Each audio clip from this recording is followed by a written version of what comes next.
मैं हूं पृथ्वी। सुनो मेरी कहानी। कैसे मेरा जन्म हुआ, कैसे मेरी जमीन पर जीवन की शुरुआत हुई, कैसे हजारों डिग्री तापमान पर तपने वाला एक ग्रह कैसे हैबिटेबल जोन में आ गया, और इस पर इंसानों जैसे इंटेलिजेंट जीव कैसे आए। मैं आज अपने जन्म से लेकर मुझ पर जन्मे पहले जीव से लेकर आज के हालात तक की पूरी यात्रा करवाऊंगी। तो अपनी कुर्सी की पेटी बांध लें और चलते हैं मेरी कहानी की। और हमारे ब्रह्मांड में ज्यादातर तारों का जन्म धूल और गैस के बड़े ही विशाल बादलों से हुआ, जिसे वैज्ञानिक नेबुला कहते हैं। हमारे सूर्य की फॉर्मेशन भी कुछ ऐसे ही हुई थी। आज से करीब 4.6 अरब साल पहले हमारे सूर्य की जगह एक बहुत बड़ा सा बादल हुआ करता था, जिसके अंदर धूल और गैस भरी हुई थी। इस बादल का एक बहुत बड़ा हिस्सा हाइड्रोजन और हीलियम जैसी गैस से बना था। उस समय इस बादल के आसपास एक तारा भी मौजूद हुआ करता था, जो अपनी जिंदगी के अंतिम पड़ाव पर था। और उस तारे में सुपरनोवा विस्फोट हुआ और उस धमाके से निकलने वाली शॉक वेव्स हमारे पूरे सोलर सिस्टम में फैल गई। यानी कि जो उस समय नेबुला था उसमें फैल गई, जिसकी वजह से बादल के अंदर मौजूद धूल के कारण दबाव की वजह से एक जगह पर एकत्रित होने लगे। इस विशाल बादल के केंद्र में अब एक चीज सिमटने लगी थी और केंद्र की डेंसिटी बढ़ने लगी थी। हर कोई केंद्र की ओर भागा जा रहा था। फिर इस गैस और मैटर्स से मिलकर इस मलबे के केंद्र में एक तारे ने जन्म लिया, यानी कि सूर्य जन्म ले रहा था। और यह वही सूर्य है जिसे आप आज देखते हैं, और इसे ही जीवन का स्रोत माना जाता है। कुछ साल बीतने के बाद सूरज मैटर कलेक्ट करते करते इतना विशाल हो गया, जब सूर्य के केंद्र में इतना प्रेशर और तापमान उत्पन्न होने लगा कि वह अपने केंद्र में 2 हाइड्रोजन एटम को मिलाकर हीलियम बनाने लगा। इस प्रक्रिया में बहुत भारी मात्रा में एनर्जी रिलीज होने लगी। ये एनर्जी आज हमें सूरज की रोशनी के रूप में दिखाई देती है। सूर्य के आसपास मौजूद गैस, धूल और पत्थरों के कण आकर्षण की वजह से आपस में जुड़ने लगे। जब बाहरी मैटर मौजूद था, उन्हें सूरज के चारों ओर घूमकर बड़े बड़े गोल पत्थरों का निर्माण किया और हमारे ग्रहों की बनने की शुरुआत हुए और हमारा सौर मंडल में ग्रहों का निर्माण किया। उस समय हमारा सौर मंडल स्टेबल नहीं हुआ करता था और उसमें टकराव धमाके हुआ करते थे और अपने निर्माण प्रक्रिया से गुजर रहा था और पूरे ब्रह्मांड का सबसे अनोखा ग्रह बनने वाला था। मैं बात कर रहा हूं अपने जीवन की शुरुआत की, अपनी फॉर्मेशन की, अपने जन्म की। उस समय यह पृथ्वी आज के जैसी बिल्कुल भी दिखाई नहीं देती थी। ना मुझ पर पानी मौजूद था और ना ही पेड़ पौधे, जिसका अर्थ है वह आज की तरह हरे और नीले रंग का दिखाई नहीं देता था, क्योंकि मैं सिर्फ और सिर्फ पत्थरों से बनी हुई थी और मैं एक ऊंचे तापमान पर, यानी आज के मुकाबले कई गुना से ज्यादा तापमान पर अपना जीवन गुजार रही थी। लेकिन धीरे धीरे चीजें बदल रही थीं। मेरा तापमान नीचे गिर रहा था, लेकिन तभी मंगल और पृथ्वी के बीच में मौजूद एक छोटा सा ग्रह बड़ी तेजी से मेरी ओर बढ़ने लगा और आज से करीब 4.5 अरब साल पहले थिया नाम का ग्रह मुझसे टकराया। यह मेरे जीवन के इतिहास में सबसे बड़ा धमाका था। यह ग्रह मुझसे इतनी तेजी से टकराया कि हम दोनों एक दूसरे में समा गए। इस टक्कर से बहुत सारा मटेरियल बाहर निकलकर अंतरिक्ष में चला गया और मेरे ऑर्बिट में चक्कर लगाने लगा। इस धमाके के बाद हमारी पृथ्वी का तापमान बड़े लंबे समय के लिए बहुत गर्म रहा। उस समय मुझ पर नरक जैसी स्थिति बनी हुई थी। लेकिन मेरे ऑर्बिट में घूम रहे उस मलबे ने इकट्ठा होकर एक और चीज का निर्माण किया। वो चीज कोई और नहीं बल्कि हमारा प्रिय चांद है। चांद भले ही दिखने में बड़ा सुंदर लगता हो, लेकिन उसकी फॉर्मेशन एक बड़ी तबाही से हुई थी। हालांकि कुछ समय के लिए उसने मुझे उथल पुथल कर दिया था, परंतु चांद को देखकर मुझे थोड़ी प्रसन्नता हुई। यह बात सच है कि इससे मुझे बहुत ज्यादा नुकसान हुआ था, लेकिन आगे चलकर यही नुकसान बहुत ज्यादा खास साबित होने वाला था।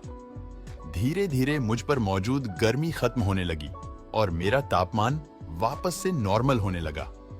वहीं अब मेरे चारों ओर चक्कर लगाने वाला चांद भी पूरी तरह से कंप्लीट हो चुका था। मैंने अपने आप को अच्छी तरीके से स्टेबल करने के लिए मेरे अंदर जितनी भी भारी चीजें थीं, उनको धीरे धीरे अपने सेंटर की ओर सेटल कर दिया। वहीं अब मेरे अंदर मौजूद हल्के एलिमेंट्स से मैंने बाहरी सतह की ओर रखे और इस तरह से पूरी तरह से मेरा स्ट्रक्चर डेवलप हो चुका था। सब कुछ बिल्कुल सही जा रहा था। लेकिन कुछ अरब सालों में मुझ पर एक बहुत बड़ा प्रलय आने वाला था। हमारा सौर मंडल अभी भी नया था और इसमें से बहुत सारे पत्थर मौजूद थे जो सौर मंडल में घूम रहे थे। जो आज से करीब 3.9 साल पहले मुझ पर ऐसे ही बहुत सारे पत्थरों की बारिश हुई। इस घटना ने मुझे पूरी तरह से बदल कर रख दिया। मुझ पर गिरने वाले पत्थर बहुत ही विशाल थे और यह मुख्यतः बर्फ के बने हुए थे। जैसे ही ये पत्थर मुझसे आके टकराए, इनमें मौजूद सारी बर्फ पिघलने लगी और ज्यादा तापमान होने की वजह से भाप में बदलने लगी। इस भाप ने मेरे वायुमंडल को पूरी तरह से ढक लिया और फिर शुरुआत हुई एक बहुत ही भारी बारिश की जो आगे कई लाख सालों तक चलती रही। इसी वर्षा की वजह से आज मुझ पर समुद्र और महासागरों की फॉर्मेशन हुई और फिर एक ऐसा जलचक्र बना जो आज भी जीवन के लिए बहुत उपयोगी है। आज भी मेरे ऊपरी सतह का 71% हिस्सा पानी है और यही जीवन का सबसे बड़ा स्रोत भी है जो मुझे इस अज्ञात ब्रह्मांड में एक अलग स्थान देने वाले थे।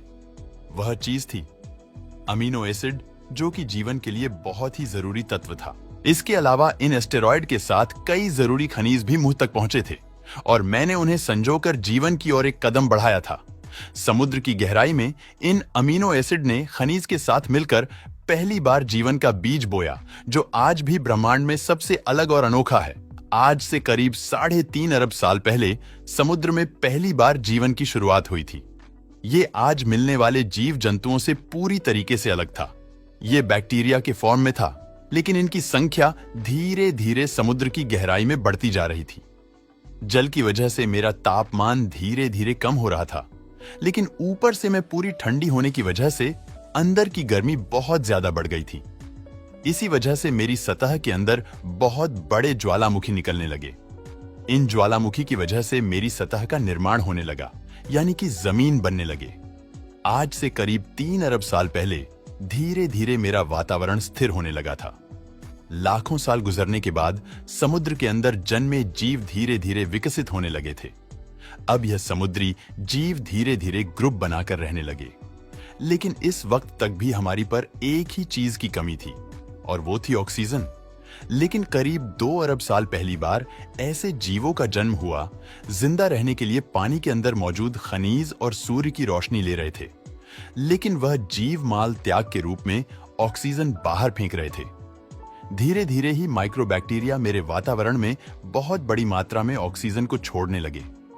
यह प्रक्रिया लाखों करोड़ों साल तक ऐसे ही चलती रही, जिसके परिणाम से मेरे वातावरण में बड़ी मात्रा में ऑक्सीजन आ गई। लेकिन अब समय बीतने के साथ साथ मेरे अंदर हलन चलन होने लगी। टेक्टोनिक प्लेट्स में दरार आने की वजह से मेरे अंदर मौजूद लावा कई सालों तक जमीन पर उबलता रहा, जिसके परिणाम मेरे वातावरण में कार्बन डाइऑक्साइड की मात्रा बढ़ गई, जिसकी वजह से एसिड की बरसात शुरू हो गई और इसी वजह से मेरे वातावरण में मौजूद ज्यादातर कार्बन डाइऑक्साइड जमीन पर जम गया और वायुमंडल में कार्बन डाइऑक्साइड की कमी हो गई। इसका नतीजा ये हुआ कि तापमान तेजी से घटने लगा और तापमान इतना ज्यादा घट गया कि मेरे ऊपर मौजूद पानी बर्फ के रूप में बदल गया। मुझ पर पहली बार भयंकर आइस आया, यानी कि सफेद बर्फ ने पूरी तरह से मुझे अपने अंदर समा लिया था, जैसे कोई सफेद चादर ओढ़कर बैठा हो। इसी कारण मैं लाखों सालों तक इसी हालात में इसी बर्फ के नीचे ढकी रही और मेरे अंदर से गर्मी और ज्वालामुखी के रूप में बाहर आने लगी। इन ज्वालामुखी मुझ पर मौजूद बर्फ को पिघला दिया, जिसकी वजह से धीरे धीरे फिर से मेरा वातावरण सामान्य होने लगा। लेकिन वहीं दूसरी ओर इस समय तक समुद्र की गहराई में मौजूद सूक्ष्म जीव पूरी तरह से बदल चुके थे और अभी ऑक्सीजन को अपने शरीर को बड़ा और जटिल करने में इस्तेमाल करने लग गए थे। समुद्र के अंदर एक नई दुनिया पनप चुकी थी। पानी के अंदर अलग प्रकार के समुद्री पौधे भी उगने लगे थे। ऑक्सीजन के इस्तेमाल से वह एक कोशी के जीव अब कई प्रकार के जीव में बदल चुके थे। इनमें एक ऐसा जीव भी था, इसका नाम पिकाया था। इस जीव ने अपने शरीर के अंदर कुछ अजीब ही विकसित कर लिया था और वह थी रीढ़ की हड्डी। वही रीढ़ की हड्डी जिसके बलबूते आज हम जिंदा है। मेरा वायुमंडल हजारों सालों तक बदलता रहा, जिसकी वजह से समुद्र के अंदर मौजूद जीव वातावरण के हिसाब से अपने आप को विकसित करते गए और अब हजारों सालों बाद समुद्री पौधे बर्फ की वजह से पूरी तरह मरते या फिर सूखते नहीं थे। अब सूक्ष्म जीव समुद्री जीव बन चुके थे। जब फिर से ज्वालामुखी ने पृथ्वी की बर्फ को पिघलाना शुरू किया, तभी समुद्री पेड़ जल्दी ही विकसित होकर फैल गए। धीरे धीरे वातावरण में ऑक्सीजन की मात्रा बढ़ने लगी और पृथ्वी पर आने वाली एसिड की वर्षा कम होने लगी। लेकिन अभी भी मेरी जमीनी सतह बिल्कुल खाली पड़ी थी। ऐसा इसलिए था क्योंकि मेरे पास ओजोन नाम की लेयर नहीं थी। लेकिन फिर ऑक्सीजन ने सूरज के किरणों को अब्सॉर्ब कर एक भारी ओजोन लेयर का निर्माण आरंभ किया। फिर आज से करोड़ों साल पहले मुझ पर बहुत कुछ बदल चुका था। मेरी सतह पर पेड़ पौधे उग चुके थे। मेरी ऊपरी सतह पर पहली बार मोसोस नामक प्लांट उगना शुरू हुआ और धीरे धीरे अलग प्रकार के पेड़ पौधे ने पृथ्वी की सतह पर जगह बना ली। लेकिन इसी समय कई सारे समुद्री जीव जो धीरे धीरे समुद्र से बाहर निकलकर जमीन पर चलना सीखने लगे और जमीनी जानवरों में बदल गए। एक समय ऐसा आया जब इन्हीं में से एक कॉम्प्लेक्स जीव ने समुद्र से बाहर निकलकर जमीन पर कदम रखा और वहां पर जीना सीख लिया। करोड़ों सालों के विकास के बाद यह जानवर पूरी तरह से जमीन पर रहने के लायक बन चुके थे। मेरी ज्यादातर जमीन एक जगह पर इकट्ठा हो चुकी थी, जिसे आज हम पैंजिया महाद्वीप के नाम से जानते हैं। मेरा तापमान और वातावरण बिल्कुल स्थिर हो चुका था। अब समुद्री जीव वातावरण के हिसाब से उनके शरीर का रंग रूप बदल रहा था। यही जीव आगे चलकर डायनासोर में परिवर्तित हो रहे थे और इन डायनासोर ने पेड़ पौधे खाने शुरू कर दिए। उनका शरीर लंबा और विशाल हो गया। कुछ डायनासोर शिकार किया करते थे, जिस कारण वह छोटे और काफी आक्रामक होते चले गए। लेकिन फिर से मेरा वातावरण बदलने लगा। एक बार फिर से ज्वालामुखी के रूप में बाहर निकलने लगी और इसी वजह से तापमान बहुत ज्यादा बढ़ गया, जिसने पृथ्वी पर अकाल की स्थिति पैदा कर दी। और इस अकाल ने मुझ पर मौजूद 90% पेड़ पौधों और जीव जंतु को खत्म कर दिया। कुछ प्रतिशत ये जीव इस अकाल में जिंदा बच पाए थे, जिन्होंने अपने आप को बचाने के लिए जमीन के अंदर रहना शुरू कर दिया था। लेकिन फिर कुछ हजारों सालों के बाद मेरा वातावरण सामान्य होने लगा। मेरी ज्यादातर जमीन एक ही जगह इकट्ठी होने की वजह से जमीन बंजर और रेगिस्तान हो चुकी थी, मगर अब फिर से मुझ पर हरियाली पड़ने लगी।